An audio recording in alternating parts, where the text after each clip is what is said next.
Hello and welcome to the Inner Gamer Next, where we play a video game and figure out if it should or shouldn't be next up on your video game playlist. And today, we dive into Destiny 2 Shadowkeep. So, Shadowkeep is the new DLC for Destiny 2, and it's supposed to revamp a lot of things and make the game better, and it's the first step towards their new layout of how Destiny will be played going forward. And so I finally jumped into it. I got it. I bought it. I bought Forsaken as well. And guess what? If you didn't know, they have a season pass you can buy for $10, and I bought that too. So I have all the stuff for Destiny right now. So how much did that cost you? That was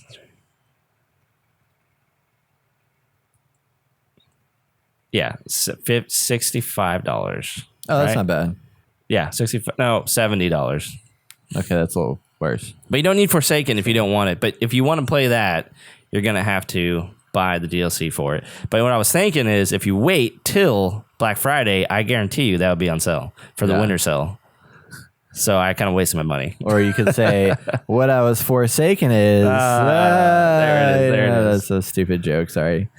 I tried. So for everyone who doesn't know, they now have cross-save. So it allows you to download your characters from, like, say, PS4 and play them on the PC. And then you can also download them back and play it on the PS4 if you wanted to. So depending on where your friends are at, you can do that. I thought that was actually really cool. I didn't realize...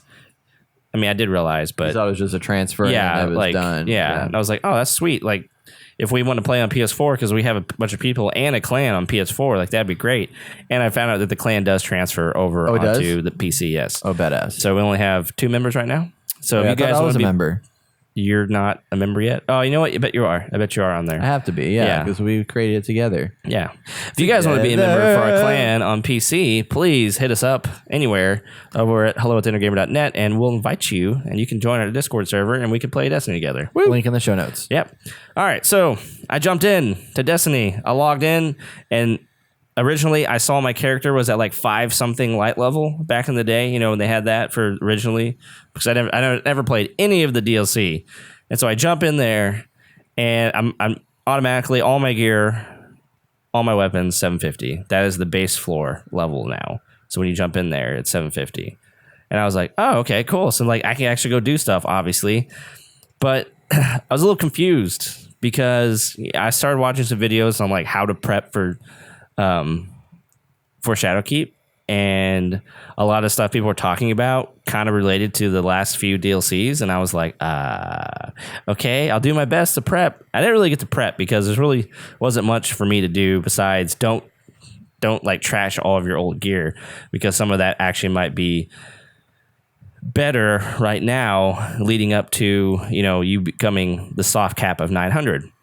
And so I was like talking to vendors, getting quests, getting bounties, and I feel like all of that has been a lot more streamlined. You can carry a lot more bounties than I remember you could. You can carry a lot more quests than I remember you could. Used to be like 2 rows of like 6 or 8 or something like that. Yeah, so you can carry a lot now. Yeah, 12 to 14 I think was like yeah. So there's like 1, 2, 3, 4. There's like 4 shops that have bounties for you to take out into the world. And they're about anywhere from like 4 or 5, potentially 6. And nowadays, what's new is that, well, at least new for me, is that you can pay a little extra to get a random bounty. Because, you know, in the past, like, you complete your daily bounties for each of these vendors, and then there would be nothing else to do, right? Yeah. But now you can just like continuously get bounties if you want to from certain people. Yeah. So I was like, oh, that's cool. So I did that, and I was like, all right, so who do I talk to go to the moon? I walked around. I was like, "There's no one to talk to go to the moon." What? I said, I got Forsaken. So I was like, maybe I should play Forsaken before I do that. But who do I talk to play Forsaken? So I just sat there like looking at all the planets that are available, and I'm like, well, I haven't been over here, but there's no mission there. So why would I go there? Like, I was so confused.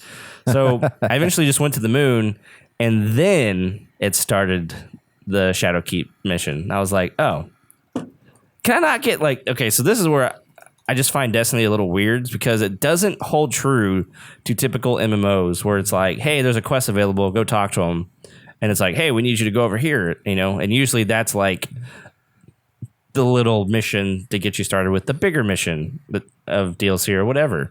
And so I was like, okay, how are we supposed to know that? It's been how many years since I played Destiny 2? Quite a bit. I don't know what I'm doing anymore. So it was very daunting, like coming into this world and trying to figure out all this stuff because there isn't a lot of mechanics, but I think there's enough like in there that if you don't know what you're doing, you can waste a lot of time and energy without going in the right direction. So I did a lot of research, like how to level, what to keep, what to do this and that, and blah, blah, blah, tips and tricks.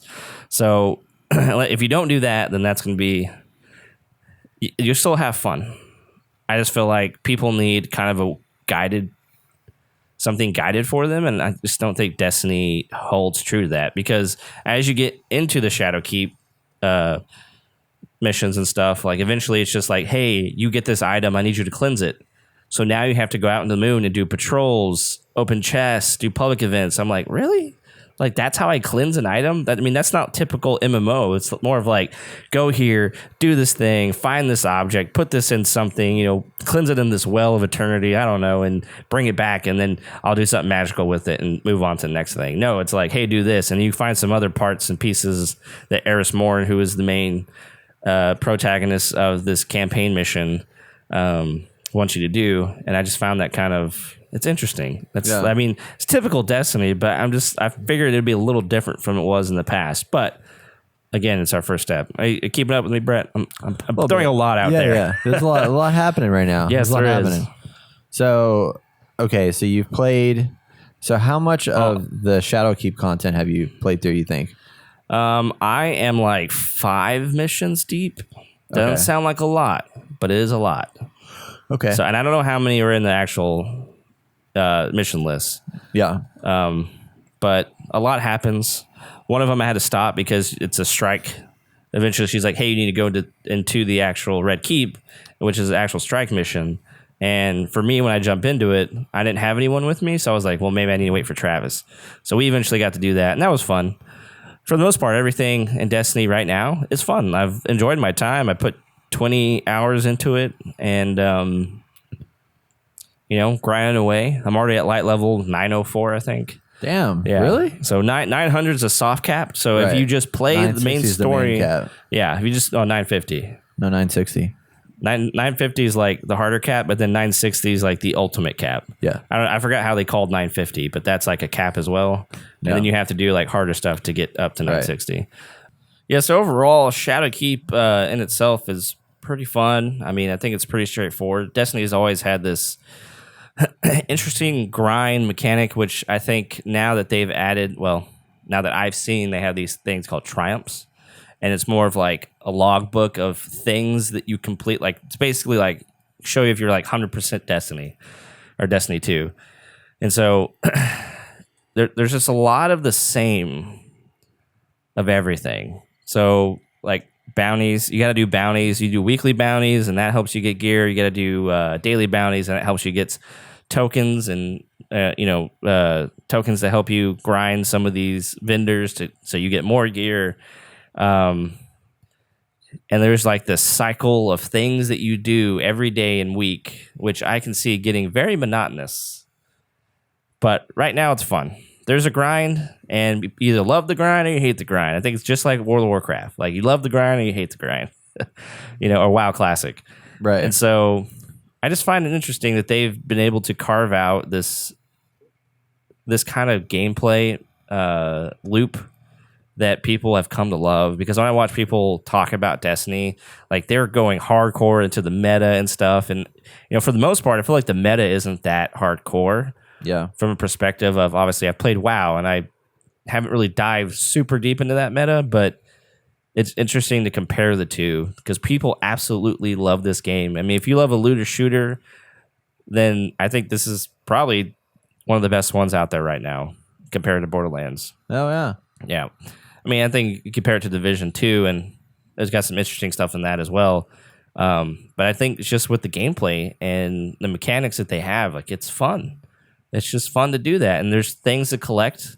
We made a comparison to Borderlands 3 where you get so much loot, it gets a little ridiculous. But in here, it's not like that. Like you get a lot of the same things. And over time, like as you play through Shadowkeep, you get a lot of the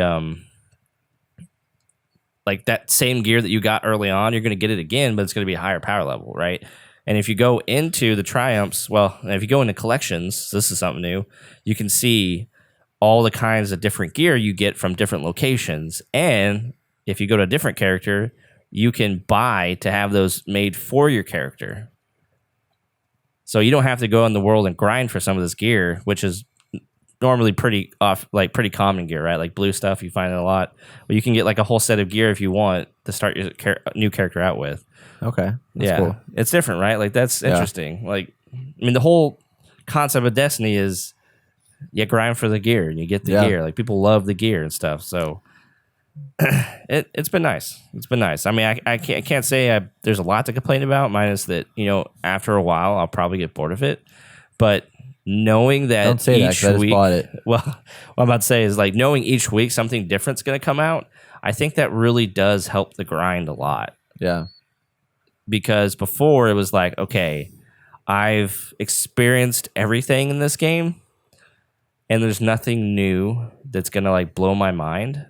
Right. And I think that's been an issue because I think a lot of games, like RPG games, with their main story being the focus, something new cinematically will happen that kind of blows your mind or just like changes the way you think about something. Yeah. Which for me is something I really enjoy. Like I like things to change up. Like in Borderlands 3, I think what they do right is with the skill tree.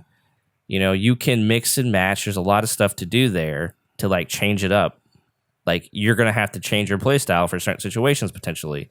Well, for Destiny 2, you don't have to do that.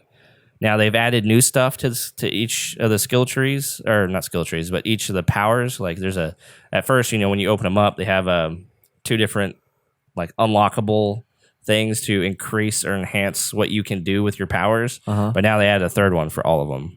So it just kind of like it's changing up the game a little bit, but I just don't think it's enough to really make it that much more interesting to me. Okay. And right now everyone's just grinding to get to that first raid mission.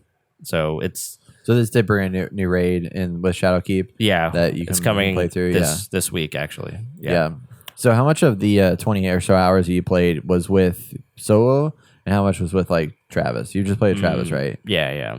I probably played like 5 or 6 hours with Travis. Oh, that's it? Yeah. Oh, okay. Maybe 7. Yeah. Most time it was with me, and you can blow through the mission pretty quick. Like this stuff's pretty quick. Yeah. Interesting. It was fun. It was fun with Travis. Yeah. You know, matchmaking. You can do matchmaking with the strikes now, so that makes it a lot easier to jump into that. Oh, so you can have like 2 of you and then have another person like sync up, match up with you. Yeah. Oh, yeah. That's cool. And it was nice because some of the raids I haven't done before, I was just following people. So they're just leading the way. I'm like, okay, I'll just kill you, and we're done. And we're done. Because remember back in the day, we used to do the strikes, and it was hard. Oh, yeah. Super hard. Like we'd have to do it several times. Well, we went in there, we just obliterated these bosses that they have. How much Crucible have you played? Not that much. Yeah. It's not what I remember it. I was wondering how much of that changed, if they did anything different. I've played so much Destiny 1 and 2 on PS4. It's weird playing Destiny 2 with mouse and keyboard now. Like there's just something, but they said it was for the console. Like that's what they made it for, right? Right. So like whatever they did was perfection in my mind. The gameplay on console is perfection. Yeah. No, it's so solid. Trying to do a mouse keyboard is different. So going into Crucible is not what it used to be. So are you not using your controller when you're playing? I'm trying not to because I did early on and I was getting obliterated. Because the controller is different. Like, you know, you have that sway to look back and forth. And so, you know, other people still have that sway too. Because like I have it on a certain setting, so it's not too quick. Otherwise, I won't be able to aim right. Yeah. But it's almost too slow for PC. So that's a bummer. I know. And I'm getting arthritis on my left thumb, so it's not easy. Oh, shit. Yeah, I know. It's not good, man. Having the ISIS thing. I'm getting old. Oh, my gosh. I know. Getting old. Can't even click anymore. It's messed up. Yeah. So it's worth playing. It's good to jump into. What do you think is the biggest highlight of Shadowkeep? I think it's actually New Light. Oh, the free to play? Yeah. Because I didn't realize, I was like, how do you play the other content? Right? And with New Light, you obviously start a new character. You go through the first mission of like how you become a guardian. Yeah. And that's pretty quick. And then it sends you straight into the first public area and stuff. And so from there you can go and everything's unlocked. They don't give you a good direction on like how to start it, which I wish they did it better of, but it's basically a playground. So you can, since you're 750, you can basically start anywhere. Yeah. So you can start any of the DLCs. I thought they said that not everything was like there are certain planets and stuff that you're restricted from going to until you progress further in the game, is what I was told. I thought that too. Video but talked about. I started a new character. Really? And as soon as I got to the main hub area after the main mission, everything was open to me. All the planets, all the. Because I remember things. watching somebody and it showed them grayed out, right? Weird. And they said you could only go to the EDZ, the Earth, or Russia, and play there. And then as you level up, you go up and do all these things. Or maybe it might be if you're specifically an absolutely new player. I was gonna say like maybe it's because you already have a character. Right. It's like, oh no, we're gonna give you all the things. Right. Yeah. So because I already had a character that was already 750, it's probably like, well, you know what? You don't need to grind all this stuff. Yeah. So, but I am actually kind of excited to go back and like play through the whole story, especially the DLC that we missed completely. Yeah. There's a lot of stuff there that, a lot of cool guns, and I like to get them all. Yeah. So, I mean, there's a lot to do. Interesting. Cool. Well, I'm anxious to jump into it. Unfortunately, it's such a time sink. It's gonna be hard. It's gonna be hard to play, but I'm excited. So this is the cool thing. It's not as much as a grind as it was before. Right. So if you put 10 hours into this and you know what you're doing, you can get to at least easily 900 and probably a little bit over that. So once you hit 900, all you have to do is do weekly things, technically. So you hit that, you only have to log in. Well, you can do daily things, but I feel like because in order to progress from 900 to 950, you have to complete tier 1 powerful Ingram drops. Right. And when that's just certain things. So you can literally within a week complete a bunch of stuff. And then when Tuesday hits in the following week, it starts all over again. So you start that grind over. So it's just you pop in for a few hours, maybe an hour a day. You can get everything done in a week for sure. No. Jump in on the weekends and complete it. I think that's pretty easy. This is for the casual player, and they've done a good job with that. Huh. Yeah, it's not like, I don't know, Division 2, you have to come in every week to grind for these loot boxes to get cosmetics that they have events for every 2 weeks or whatever. I thought that was a pain. Yeah. And then doing the same thing over and over again for world tier stuff is just interesting. Because there's a cap. You're going to get, as far as I know, you can only get to tier 2 powerful Ingram drops at least until this week when the new raid comes out, and after that they might start increasing that a little bit more and more. And if you go online, you can find how to grind for powerful gear if you need to do that. So yeah, the good thing is everyone's kind of figured out the game, so there's a lot of content out there to help you move forward. Yeah. Well, cool. Well, I'm excited to jump into it. Give it a shot. I mean, I think it's been good for Destiny. I think the Activision split was probably the best thing that they could have done to get them going the right track. People are back with Destiny. They're getting it on Steam, which is really exciting. And I think I'm excited to see what comes the next year for them because I didn't want to see this game die. I wanted to like it, and I've always enjoyed it. Well, first one, not so much. But second one, I felt like was really solid and strong. But there was some bullshit that I wasn't really a big fan of, like the microtransaction things that they threw in there and stuff like that. And then after I beat the game, I was like, okay, well, my friends are starting to veer. I mean, if you don't have your friends around, any of these games are hard to play without a group of people that you jump into. Right. So if y'all want to join us, hit up our Discord channel in the show notes because we would love to have you come join and play some Discord with us. Please. Or play some Destiny with us. So some Discord with us. Yeah. Play the Discord.